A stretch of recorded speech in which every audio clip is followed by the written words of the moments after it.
प्रीति वाजपेयी, सोने की कीमत लगातार बढ़ती जा रही है। फिलहाल भारत में सोने के भाव 70,000 रुपए से भी ज्यादा हो चुके हैं। जो लोग सोना खरीदना चाहते हैं वो फिलहाल सदमे में हैं। लेकिन जिन लोगों के पास पुराना सोना है या जो सोना बेचने के लिए अच्छी कीमतों की तलाश कर रहे थे, उनके लिए सुनहरा मौका है और वो खुश हैं बहुत ज़्यादा। उनकी खुशी का कोई ठिकाना नहीं है। अगर आप भी सोने से कमाई करने की सोच रहे हैं या फिर सोने में निवेश के बारे में सोच रहे हैं, तो आज का शो आपके लिए है कि सोने में किस तरह से कीमत जो है वो लगातार आखिर क्यों बढ़ रही है, किस तरह के सोने में निवेश से ज़्यादा रिटर्न हासिल होगा और सोने पर टैक्स किस तरह से और कब कब लगता है। इसी पर आज हम पूरे आधे घंटे तक आपसे बात करेंगे और इस पूरी बातचीत में हमारे साथ होंगे सीए सुधीर कौशिक, को फाउंडर एंड सीईओ taxspanner.com के। सुधीर जी, आपका बहुत बहुत स्वागत है Money9 पर आने का, अपना वक्त देने का। हम सुधीर जी से अपनी बातचीत शुरू करें, अपने सवाल उनके सामने रखें। उससे पहले मैं अपने दर्शकों से ये बोल देना चाहती हूँ, एक अपील है कि अगर आपके पास में भी सोने से जुड़ा कोई भी सवाल है, आप सोने में निवेश करना चाहते हैं, सोना बेचना चाहते हैं या सोने की खरीदारी में किसी तरह की दिक्कत आ रही है और जो सवाल बन के आपके जहन में है, तो आप हमारे तक वो सवाल भेज सकते हैं। और सवाल भेजने का सीधा सा तरीका है, आप हमें व्हाट्सएप कर सकते हैं 9311121874 पर। इसके अलावा आप चाहें तो ट्विटर, फेसबुक, यूट्यूब पर भी कॉमेंट के जरिए अपने सवाल रियल टाइम में हमारे पास भेज सकते हैं और हम आपके सवालों को सुधीर जी के सामने रखने की कोशिश करेंगे ताकि हम उनका सही जवाब आप तक पहुंचा सकें। आप जब तक हम तक अपने सवाल भेजते हैं तब तक हम सुधीर जी के सामने अपने सवाल रखते हैं। तो सुधीर जी, जैसा कि हम देख रहे हैं पिछले कुछ दिनों से या कहें कि मार्च से कीमतें एकदम से बढ़ रही हैं, लगातार तेजी से बढ़ रही हैं, तो सोने की कीमतें इतनी तेजी से आखिर क्यों बढ़ रही हैं? देखो, जो ये ओल्ड इज गोल्ड है। पहले तो आप गोल्ड को ये समझ लो कि सबसे पहली अगर कोई इन्वेस्टमेंट ऑप्शन थी जो सदियों से चली आ रही है, हजारों हजार साल से। ये इक्विटी मार्केट और ये म्यूचुअल फंड, ये कुछ 100 सालों के, 50 सालों के, या मतलब कुछ 100 सालों के होंगे। लेकिन गोल्ड जो है वो हजारों हजार साल से एक सेफ इन्वेस्टमेंट ऑप्शन है और इसका किसी कंट्री से स्पेसिफिक नहीं है। ये रूल रेगुलेशन ये पूरा इंटरनेशनल है। तो गोल्ड की जो चाहत है या जो गोल्ड पे जो भरोसा है, उसको सबसे पहले आपको अंडरलाइन कहते हैं ना, इसके पीछे ताकत है इसकी कि ये पूरी इंटरनेशनल मार्केट में इसकी जरूरत है। हर देश में हर तरह से अलग अलग समय पर अलग अलग तरह की जरूरत होती है। हमारे यहाँ शादियों पर या गिफ्ट देने में या भगवान की कुछ पूजा वूजा जो करते हैं, हम उसमें भी इसको इस्तेमाल करते हैं। हमारी डिमांड जो है शादी या हमारी अपने बिलीफ के साथ ज्यादा जुड़ी हुई है। लेकिन वर्ल्ड ओवर जो गोल्ड है उसका रीजन, जैसे कि डॉलर के जब भी महंगा होगा, अगर रुपए के मुकाबले डॉलर महंगा हो जाएगा तो हमारे लिए सोना खरीदना महंगा हो जाएगा। अमेरिका में सोना महंगा नहीं होगा क्योंकि उनका डॉलर के साथ मुकाबला चल रहा है। लेकिन हमारे लिए क्योंकि डॉलर ही महंगा हो गया तो हमारा सोने का भी दाम बढ़ जाता है। तो ये कई बार लोग पूछते हैं डॉलर का और सोने का क्या लेना देना है, तो ये बिल्कुल डॉलर, और इसको आप समझ लो क्योंकि हमारे लिए डॉलर बढ़ रहा है। डॉलर क्यों बढ़ता है? ये अब अमेरिका और चाइना मिलके पूरे विश्व की 45% जीडीपी है। ये दो देश ऐसे हैं, एक है जो डिमांड करता है वो अमेरिका है, एक सप्लायर है जहां फैक्ट्री हर तरह का मैन्युफैक्चरिंग है। तो इन दोनों की भी बहुत जबरदस्त असर पड़ता है गोल्ड की ओवरऑल प्राइस पर। तो अमेरिका ने अगर अपने फेड रेट्स को थोड़ा सा कम करने की बात की, जो जिसकी वजह से अभी मार्च में ये ज्यादा इंक्रीज होने की बात आई है गोल्ड की, कि हम 0.25 इस क्वार्टर में अपना जो इंटरेस्ट रेट है वो कम करने वाले हैं। तो इससे डॉलर बढ़ गया, डॉलर बढ़ गया तो सोना बढ़ गया। लेकिन सोने के दाम बढ़ते हैं इसके अलावा जो हमारी वॉर सिचुएशन होती है, जैसे कि रशिया और यूक्रेन, या फिर अभी हमारा ये इजराइल और ईरान, या एक और हमारे जो चल रहे थे वहां गाजा पट्टी में, ये जो वॉर सिचुएशन है इसमें भी गोल्ड एक सेफ हेवन की तरह से माना जाता है, सेफ इन्वेस्टमेंट की तरह से माना जाता है। क्योंकि ऐसे में जो इकोनॉमिकली मार्केट को भी अपडेट करती है, चीजें ऊपर नीचे हो जाती है, शेयर मार्केट भी कई बार, सोना इससे हेज बोलते हैं इसको अंग्रेजी में हम, उन सबका सहारा बनता है। और सोने का एक और बहुत खूबसूरत रोल यह है कि वो इन्फ्लेशन से हमेशा ऊपर रहता है। तो जो रिटर्न्स हमें एफडी में मिलती हैं, फिक्स डिपॉजिट में, वो मिलेंगी हमें इन्फ्लेशन से कम। ये आप देखो, अगर आपको 6-7% की इंटरेस्ट की रिटर्न मिल रही है 8 की, तो आपको सोने में 10%, 12% की रिटर्न मिल रही है, यानी कि इन्फ्लेशन से अबव। तो आपको सोने के कई फायदे हैं, इसलिए इसको ये कह देना कि अभी कीमतें बढ़ गई हैं, आप खरीदना चाहिए या बेचना चाहिए, ये हमारा एक, मैं कहूंगा, टेम्परेरी सवाल है जो हम मोमेंट्री गेन देख करके सोचते हैं। लेकिन ये हमेशा हमेशा के लिए हमारे इन्वेस्टमेंट पोर्टफोलियो का हिस्सा रहना चाहिए, as a hedge against inflation and unforeseen situation in the market. Market का मतलब कंट्री, कोई दो कंट्री कब लड़ाई करेंगे हमें क्या पता है, या कोई अमेरिका कब प्राइस ऊपर नीचे करेगा, अपने इंटरेस्ट कब करेगा। हम उतनी डायनेमिक चीजों को कंट्रोल करने की बजाय अपने पोर्टफोलियो को कंट्रोल करें, अपने इन्वेस्टमेंट को कंट्रोल करें, अपनी ग्रीड को कंट्रोल करें। अब ऐसा ना हो कि आप सारा सोना बेच दें या सारा सोना खरीद दें, दोनों ही गलत है। थोड़ा थोड़ा थोड़ा थोड़ा सब कुछ धीरे धीरे करना चाहिए, ये मेरी राय है एज ए इन्वेस्टर। सर, आप कह रहे हैं कि थोड़ा थोड़ा करके सोना खरीदना चाहिए, लेकिन सोने की कीमत अगर आज की कीमतों की बात करूं तो ऑलमोस्ट 74,000 है। तो इस वक्त जिस तरह से सोना बढ़ रहा है, तो क्या ये सही टाइम है सोने में इन्वेस्टमेंट करने का, सोना खरीदने का?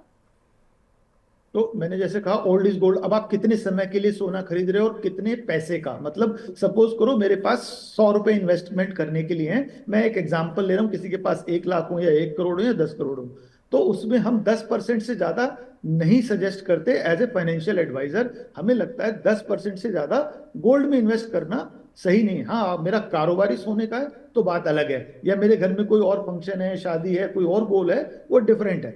लेकिन जब मैं इन्वेस्टमेंट की बात करता हूं, जब मैं पोर्टफोलियो की बात करता हूं, तो 5% कम से कम और 10% ज्यादा से ज्यादा हम रिकमेंड करते हैं गोल्ड में होना चाहिए। अगर मेरा ऑलरेडी 5 या 10% है तो मैं कहूंगा कि अभी कुछ मत करो। कई बार कुछ ना करना भी अच्छा है। कैडबरी का एक ऐड आता है, जरूरी नहीं है कि आप हर सिचुएशन के साथ एक्शन लो।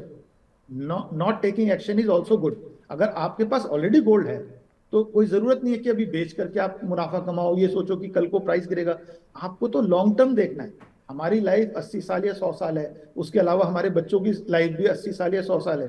तो हम 100 साल के लिए कोई चीज रख रहे हैं, ऐसा सोचो। जब तक हम लॉन्ग टर्म नहीं सोचते ना, ये शॉर्ट टर्म की सिचुएशन हमेशा बदलती रहेगी।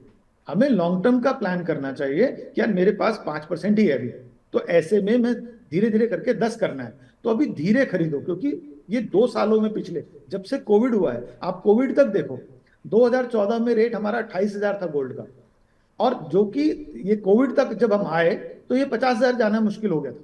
लेकिन कोविड की सिचुएशन लोगों ने देख ली, और ये इकोनॉमिक जो भी आज की डेट में डिप्रेशन कहो, मार्केट में कुछ भी कहो, जो रिसेशन होता है, ऐसे में गोल्ड पे लोगों का सहारा हुआ। तो पिछले 2 सालों से प्राइस बढ़ रहे हैं। ये जो 1 महीने 2 महीने में बढ़े हैं, ये तो फेड रेट की वजह से ज्यादा बढ़े हैं, या ये जो इसका ईरान इराक का जो हुआ है, सॉरी इजराइल का हुआ है, ये ज्यादा एक इन्फ्लुएंसर है। लेकिन पिछले 2 सालों में आप देखो ना, 50,000 से 75,000 आ गए हैं हम गोल्ड में। तो लगभग लगभग 40-50% की जो है ये इंक्रीज हो चुका है। तो ये ऐसा अगले 2 साल रहेगा मुझे नहीं लगता। इतनी तेजी से गोल्ड नहीं बढ़ेगा।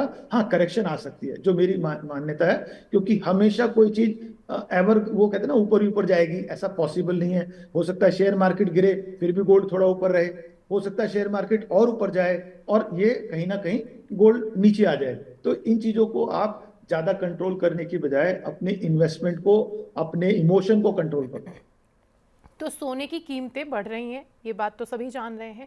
सोने में निवेश का ये सही टाइम है या नहीं है, ये एक कांस्टेंट क्वेश्चन है जो हर एक निवेशक के दिमाग में आता है और हर एक इंसान जानना चाहता है। तो सुधीर जी की माने तो सोने में अगर आपके पोर्टफोलियो में ऑलरेडी 5 से 10% का इन्वेस्टमेंट आप गोल्ड में कर रहे हैं, तो ऐसा ज़रूरी नहीं कि आप तुरंत ही जितना भी इन्वेस्टमेंट करना है वो सारा का सारा गोल्ड में करें, बल्कि एक पोर्टफोलियो का एसेट एलोकेशन होता है, उस हिसाब से करना चाहिए। और सेकंड चीज़, सोने की कीमतें, हर तीसरा इंसान ये बात पूछता है कि सोने की कीमतें आखिर इतनी बढ़ क्यों रही हैं। तो आप गौर करें अपने जियोपॉलिटिकल सिचुएशंस पर। ग्लोबली जिस तरह से सिचुएशंस हैं उसी वजह से, बिकॉज सोना जो है वो सबसे ज़्यादा सुरक्षित माना जाता है, सोने में हेजिंग को सबसे बेस्ट कंसिडर किया जाता है। और इसी वजह से ना सिर्फ आम आदमी बल्कि जो देश की सरकारें हैं वो भी, चाइना हो या अमेरिका हो, सभी गोल्ड में इन्वेस्ट कर रहे हैं। गोल्ड लगातार लगातार खरीद रहे हैं, और यही वजह है कि इंटरनेशनल मार्केट में गोल्ड के रेट्स इस तरह से ऊपर बढ़ रहे हैं। सर, आप कह रहे हैं कि ऐसा ज़रूरी नहीं है कि सारा का सारा पैसा गोल्ड में ही इन्वेस्ट कर दिया जाए, या फिर आप अगर देख रहे हैं कि कीमतें बढ़ रही हैं और आपको लग रहा है लगातार ऐसे ही बढ़ेंगी तो फटाफट से सिर्फ गोल्ड खरीद लिया जाए। आप एक बैलेंस इन्वेस्टमेंट की सलाह दे रहे हैं। तो अगर मैं कहती हूँ कि किसी इंसान के पास अलग अलग चीज़ें होती हैं इन्वेस्ट करने के, कि यहाँ पे मैं बात करना चाहती हूँ कि इक्विटी और गोल्ड, अगर इन दो चीज़ों में से इन्वेस्ट करना है तो आप किसे बेटर ऑप्शन कंसिडर करेंगे?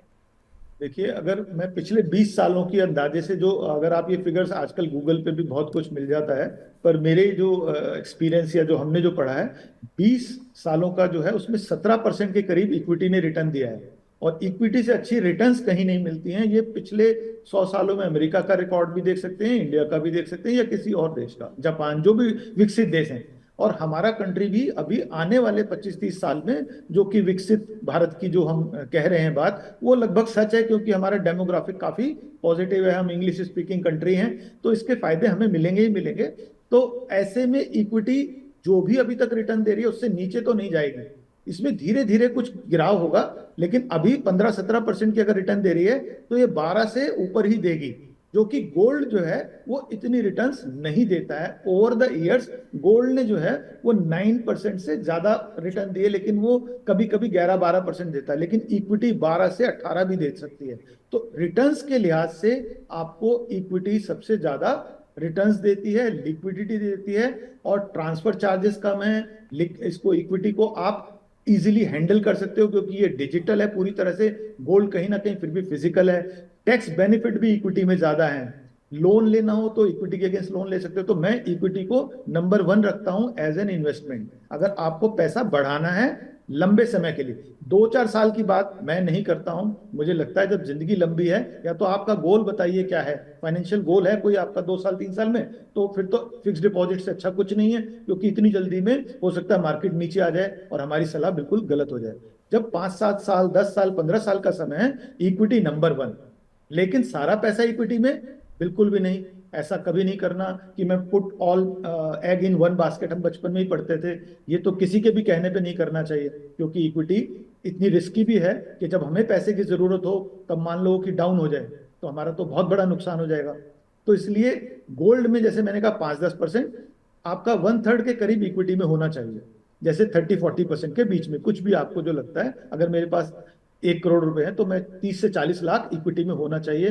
30 से 40 लाख हमारा कहीं ना कहीं प्रॉपर्टी या रियल एस्टेट में होना चाहिए, चाहे वो अपना घर है चाहे रेंटेड प्रॉपर्टी है। और ऐसे ही 30% के करीब हमारा डेट में होना चाहिए। डेट का मतलब है प्रोविडेंट फंड, जो सबसे सेफ है, जहां पर हमारी जो सरकार है वो पूरी तरह से गारंटी करती है। हालांकि उसकी रिटर्न्स धीरे धीरे कम हुई हैं, लेकिन वो फिर भी सुरक्षित पैसा है और टैक्स फ्री है, और उस पर टैक्स छूट भी मिलती है। तो पीएफ है, और इसके अलावा एक और अच्छा इसमें ऑप्शन है, गोल्ड बॉन्ड्स होते हैं, सोवरिजिन गोल्ड बॉन्ड्स कहते हैं, और वो हर क्वार्टर पे निकलते हैं, और उसमें इतना अच्छा वो। सर, ये तो बात हुई कि आप क्लियरली अगर गोल्ड और हम इक्विटी में कंपेयर कर रहे हैं तो आप इक्विटी को प्रेफरेंस दे रहे हैं कि इक्विटी में इन्वेस्टमेंट जो है वो ज़्यादा बेटर होगा, क्योंकि इक्विटी से डील करना आसान होता है, और इक्विटी के रिटर्न्स अभी तक जो हम पास्ट परफॉर्मेंस देखें तो वहाँ पे इक्विटी के रिटर्न्स ज़्यादा बेटर आए। तो सर, इसी तरह से रियल स्टेट भी है। रियल स्टेट में आप छोटा अमाउंट इन्वेस्ट नहीं कर पाते हैं, लेकिन फिर भी अगर किसी को कंपैरिजन करना हो प्रेजेंट टाइम को देखते हुए, कंसिडर करते हुए सिचुएशन को, अगर हमें रियलिटी में इन्वेस्ट करना है या फिर गोल्ड में, तो उसमें आप किसे चूज करेंगे? देखिए, अगर आप कोई टैक्स पेयर है, टैक्स पेयर का मतलब है जिसका टैक्स जा रहा है, तो वो 30% अगर टैक्स दे रहा है तो वो टैक्स की भी रिटर्न्स उसमें आ जाती हैं, क्योंकि टैक्स जा रहा है। तो आप होम लोन लेकर के अगर घर खरीदते हो तो पहली बात तो आपका सिर्फ 20% जाता है। गोल्ड में तो आपको 100 का 100 लगाना पड़ेगा। तो आपको थोड़ा पैसा है और फिर भी रियल एस्टेट खरीदनी है तो रेजिडेंशियल हाउस, और रेजिडेंशियल हाउस में भी वो हाउस जो कि रेडी फॉर रेंट हो। अगर मैं एक सैलरी टैक्स पेयर की बात करूं तो 16-17% की आईआरआर आती है, जो कि इक्विटी के आसपास है, अगर वो टैक्स पेयर है और 30% टैक्स दे रहा है। तो जो सैलरी टैक्स पेयर हैं उनको हम रिकमेंड करते हैं कि वो होम लोन की छूट को जरूर लें, और उसमें साथ साथ रेंटेड प्रॉपर्टी लें, क्योंकि अगर वो रेंटेड प्रॉपर्टी नहीं लेंगे, अपने में रहेंगे, तो एचआरए का क्लेम नहीं ले पाते हैं।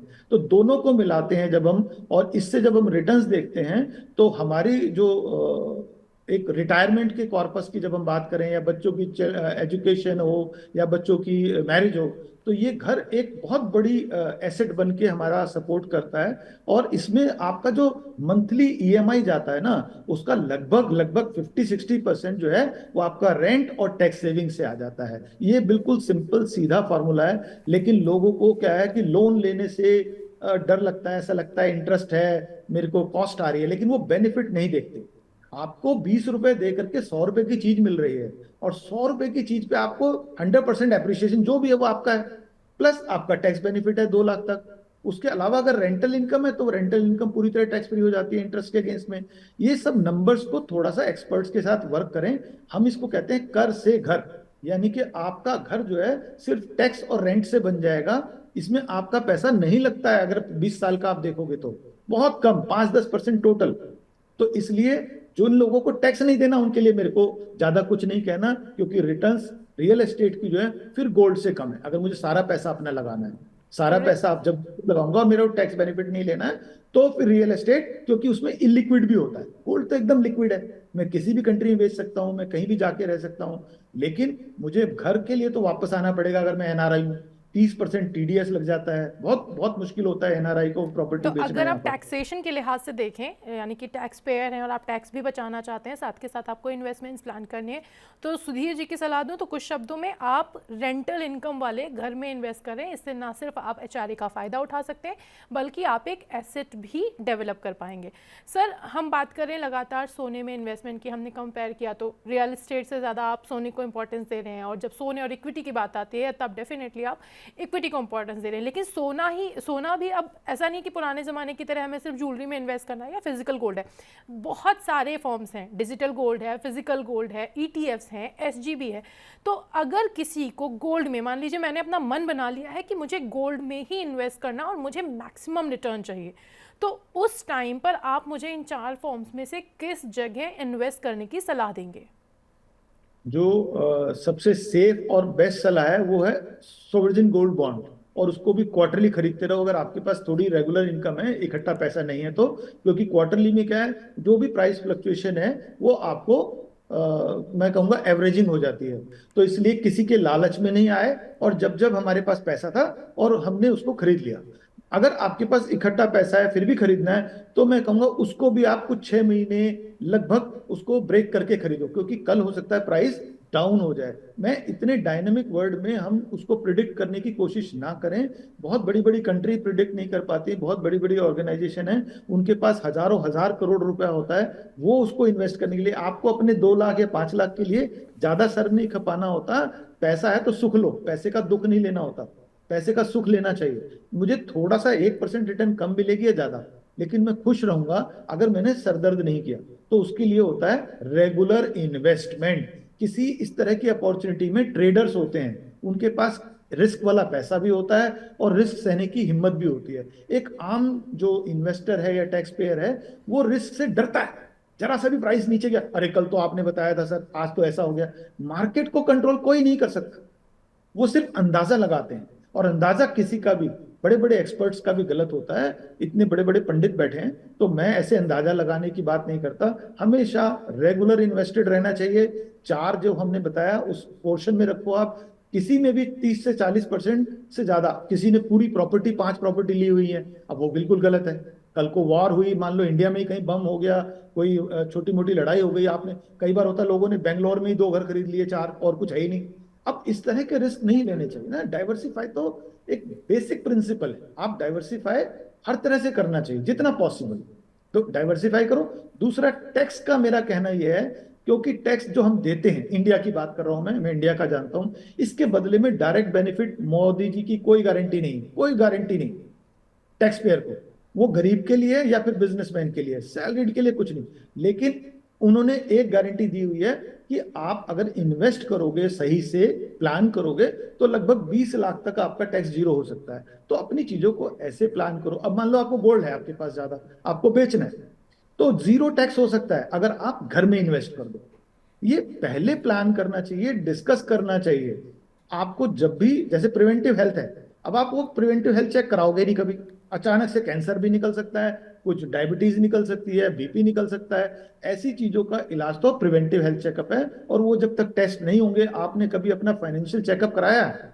किसी एक्सपर्ट से बात की? बस लिए जा रहे हो डिसीजन, 30 साल तक 40 साल तक टैक्स देते रहते हैं, कोई सलाह लेने की इच्छा ही नहीं करते। जैसे दिमागी बीमारी होती थी, लोग उसको पागलपन करार कर देते थे, डॉक्टर के पास नहीं जाते थे, उनको लगता था इसको लोग पागल समझेंगे। जबकि वो हमारे दिमाग में कोई भी लोचा है, कोई परेशानी है, वो आम आदमी की भाषा में थोड़ी समझ में आ जाएगी। वो तो डॉक्टर हैं, एक्सपर्ट हैं, न्यूरो हैं, वो समझाएंगे। तो सुधीर ऐसे जी ही टैक्स। सुधीर जी मैं जैसे 4 फॉर्म्स जो मैंने आपको बताए, आपने क्लियरली वर्डिक दे दिया कि एसजीबी जो है वो बेस्ट होंगे, और उसमें ऐसा नहीं है कि आप एक साथ पैसा इकट्ठा करें तब उसमें करें कि इस बार अब मैं एसजीबी में करूंगा, बल्कि जैसे जैसे ट्रांच आते हैं आप उसमें इन्वेस्ट कर सकते हैं एक रेगुलर बेस पर। सर, हम बात करते हैं मैक्सिमम रिटर्न, तो सोने पर टैक्स जिस तरह से कैलकुलेट होता है, कब और कितना किस फॉर्म में देना पड़ता है, क्या आप वो हमें थोड़ा सा समझाएंगे ताकि लोगों को एक क्लैरिटी मिले कि किस तरह से उन्हें गोल्ड में इन्वेस्ट करना है जिससे कि वो टैक्स बेनिफिट भी ले सकें, इसको ध्यान में रखते हुए? देखो, जो गोल्ड है वो 3 साल से कम अगर हम रखते हैं, अब गोल्ड में पेपर गोल्ड हो, डिजिटल गोल्ड हो या फिजिकल गोल्ड हो, जो टैक्स लॉ है वो तीनों के लिए एक जैसा है। सिर्फ सोवरेन गोल्ड बॉन्ड जो है उसके लिए अलग है, बाकी इन तीनों के लिए लॉ एक है। एक तो ये क्लियर होना चाहिए, चाहे मैंने फिजिकल गोल्ड रखा है, चाहे मैंने डिजिटल गोल्ड रखा है या ईटीएफ खरीदा, उस सब में 3 साल का होराइजन है। 3 साल से पहले शॉर्ट टर्म है जब भी मैं बेच रहा हूं। और अगर मैंने 3 साल से पहले बेचा है तो जो मेरा टैक्स स्लैब है उसके हिसाब से उस पर टैक्स लगेगा। 3 साल से ज्यादा रखा है तो मुझे इंडेक्सेशन भी बेनिफिट मिलेगा और मेरा टैक्स रेट हो जाएगा 20%। तो जो 30% वाले हैं उनको ज्यादा फायदा हो जाता है अगर वो गोल्ड बेचते हैं। अब गोल्ड बेचने से जीरो टैक्स करने का मैंने जैसे तरीका बताया, वो पैसा आप अगर घर में इन्वेस्ट करते हो, देखो सरकार जब छूट देती है ना, उसको समझना भी जरूरी है। वो कह रहे हैं कि सोना तब बेचो जब आप घर खरीद रहे हो, उसके अलावा सोना बेचने की जरूरत नहीं होनी चाहिए। बच्चे को शादी पे गोल्ड दे रहे हो, उस पर कोई टैक्स नहीं है, कोई टैक्स नहीं है। मैरिज पे जितना मर्जी आपको गोल्ड मिल रहा है, जिसको मिल रहा है सिर्फ मैरिज, कोई एंगेजमेंट या मैरिज एनिवर्सरी वगैरह को इसमें इंक्लूड ना करें। कई बार लोग ऐसे सवाल पूछते हैं, सर मेरा मैरिज पे ज्यादा नहीं था, एनिवर्सरी पे ले लूं क्या? नहीं नहीं, बल्कि आप गोल्ड जो है, चाहे आपकी कंपनी दे रही है, शादी के टाइम पर जो मिल रहा है वो सब टैक्स फ्री है। 100% टैक्स फ्री है मैरिज पे, गोल्ड हो या कोई और आपको गाड़ी मिलती है या पैसा कैश मिलता है, हाँ उसका सवाल पूछा जा सकता है जो दे रहा है। कल को कोई आपको, मेरे को 1 करोड़ का गोल्ड किसी ने दिया, भाई उसके पास कहाँ से आ गया? तो इसलिए इस बात का ध्यान रखना है, उसका हमें अता पता होना चाहिए बताने के लिए कि भाई ये गोल्ड आया कहां से। तो अगर अब मैंने सोवरेन गोल्ड बॉन्ड खरीद लिए जो कि उस पर 30% टैक्स, जो सॉरी 3 साल से ज्यादा है या 3 साल से कम है, 3 साल से कम है तो वो फिर से शॉर्ट टर्म है। लेकिन अगर वो 8 साल की मेच्योरिटी के बाद आप उसको एनकैश करते हो, रिडीम करते हो, जीरो टैक्स, जीरो, यानी कि मेच्योरिटी तक रखना ही समझदारी है। उसके ओके। बीच में तो फिर वही लॉन्ग टर्म वाला उसका लगता है। अब उस पे 2.5% एडिशनल इंटरेस्ट मिलता है, वो आपकी हर साल की इनकम में टैक्सेबल है। तो यानी कि गोल्ड की रिटर्न से ज्यादा रिटर्न है इसमें। तो अगर आप गोल्ड में इन्वेस्ट कर रहे हैं और आप चाहते हैं टैक्स कैलकुलेट करना, तो एसजीबी पर पहली बात, अगर आप 8 साल की मैच्योरिटी के लिए रख लेते हैं तब तो फिर वो टैक्स फ्री हो जाता है। और इन केस अगर आप अपना सोना बेचना चाहते हैं तो सुधीर जी की माने तो उसे तब बेचें जब आप घर खरीदना चाहते हैं, इस तरह के इन्वेस्टमेंट करना चाहते हैं, ताकि उस पर आपको ज़ीरो टैक्स देना पड़े। और 3 साल से कम पीरियड में आप देंगे तो आपको डेफिनेटली शॉर्ट टर्म टैक्स देना पड़ेगा, और अगर 3 साल से ज़्यादा करते हैं तो आपको एलटीसीजी के हिसाब से टैक्स देना पड़ता है। शादी की बात सर ने ऑलरेडी कवर कर ली, जो हमारा अगला सवाल था कि शादी में मिले गिफ्ट पर किस तरह से मिलता है। शादी में अगर आपको सोना मिलता है उसकी कोई लिमिट नहीं है, आप जितना चाहें वो सारा का सारा टैक्स फ्री होगा। सर लेकिन एक और चीज़ है, जब शादी हो जाती है तो शादी के टाइम पे हमें टैक्स जो भी गिफ्ट मिलता है वो फ्री हो जाता है, लेकिन कुछ ऐसा भी अमाउंट है जो मैरिड वुमन या सिंगल वुमन जो भी है, अनमैरिड, सबके लिए बिना प्रूफ के कुछ पर्टिकुलर अमाउंट सोना लोग रख सकते हैं, वो क्या है? जो हम सीबीडीटी जिसे हम कहते हैं, इनकम टैक्स की जो डायरेक्शंस देते हैं कि क्या अलाउड है क्या नहीं है, क्योंकि हम ट्रेडिशनली हमारे दादी के टाइम से या नाना के टाइम से सोना रखा जाता है, तो उसमें उन्होंने रखा है कि भाई 100 ग्राम एक मेल के लिए है, जो मेल मतलब कोई आदमी के लिए, पुरुष के लिए है। 100 ग्राम से ज्यादा अगर सोना है बिना बताए या बिना प्रूफ के, तो उसको डिक्लेयर करना होगा, उसकी इनकम का सोर्स बताना होगा।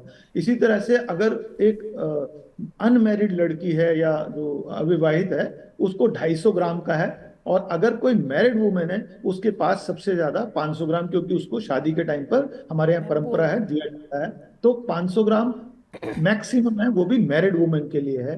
तो उस हिसाब से 100 ग्राम एक पुरुष, अगर अनमैरिड लड़की है तो उसको 250 ग्राम, और अगर मैरिड है तो 500 ग्राम। तो इस तरह से ये एक लिमिट है जिसको रखना है। इसमें एक बहुत अच्छी जो जरूरी बात है मैं बता देता हूँ। कई बार लोग सोना खरीदते रहते हैं, और खास तौर पे कुछ लोगों को जिनको नोटबंदी में परेशानी हुई थी, जिनके पास कैश ज्यादा था, वो आजकल भी हमने देखने सुनने में आता है कि वो सोने के रूप में अपनी 2 नंबर की कमाई रखते हैं। अगर कभी इनकम टैक्स ने इसको पकड़ लिया, जो कि कोई दिन दूर नहीं, दिल्ली दूर नहीं, जिस हिसाब से वो डाटा कलेक्ट कर रहे हैं, आप किस दुकान पे जाते हो, आपके सीसीटीवी में सब कुछ होता है, आप कहाँ मोबाइल नंबर देते हो, जितना खबर आपको है उससे ज्यादा वो एआईएस में रखने लगे हैं। और बहुत कुछ ये सोशल मीडिया को भी ट्रैक कर रहे हैं, आपने कौन सी घड़ी पहनी है, कौन सा चश्मा पहना है। So they are tracking each and every component. तो अगर आपके सोने की खरीद का भी अंदाजा हो जाता है और सरकार पकड़ती है, आप नहीं बताते हो, तो ये टैक्स जो है वो आपको अंदाजा नहीं होगा। 60% की टैक्स रेट है, उसे बोलते हैं अनएक्सप्लेन्ड गोल्ड या कोई भी एसेट। अगर मेरे घर में सोना पाया जाए इस लिमिट के बाद, जिसका मैं इनकम प्रूफ ना दे पाऊं, कि भाई एक तो यह है कि मेरे को 1 करोड़ की इनकम हुई, मैंने टैक्स दिया और उसके बाद सोना खरीदा, पर अगर मेरे पास कोई ऐसा प्रूफ नहीं है कि मैंने अपनी इनकम में से खरीदा है, तो 60% टैक्स है और 25% सरचार्ज, यानी कि 78% के करीब टैक्स लगता है। तो इसको ध्यान रखना है कि अगर सोना है, उसका सबूत उसकी इनकम का साथ उसको रिलेट करना, उसके बिल को रखना, क्योंकि 5 साल बाद 10 साल बाद सरकार जब पूछेगी तो इतना टैक्स लगेगा, और उस साल का टैक्स लगा के उस पर ब्याज लगता है। तो आपके हाथ में कुछ सोना रहेगा नहीं, सब ले जाएगी सरकार। इस तरह तो का कानून है। बिना प्रूफ के वैसे अगर देखा जाए तो जो मैरिड वुमेन होती हैं वो 500 ग्राम तक सोना रख सकती हैं, और अगर आप अनमैरिड हैं वुमेन्स के लिए तो आप 250 ग्राम सोना रख पाएंगी, और अगर आप पुरुष हैं तो आपके लिए 100 ग्राम सोना जो है वो अलाउड होता है कि आप बिना प्रूफ के रख सकते हैं। लेकिन इससे ज़्यादा कुछ लोगों को आदत होती है कि सोना इकट्ठा करने की, तो प्लीज़ उसकी जो भी रिसिप्ट है जहाँ पर जैसे आपने खरीदा वो सारी चीज़ें अपने साथ रेडी रखें, अगर कभी आपसे क्वेश्चन पूछा जाए तो आप उन्हें प्रूफ दे सकें।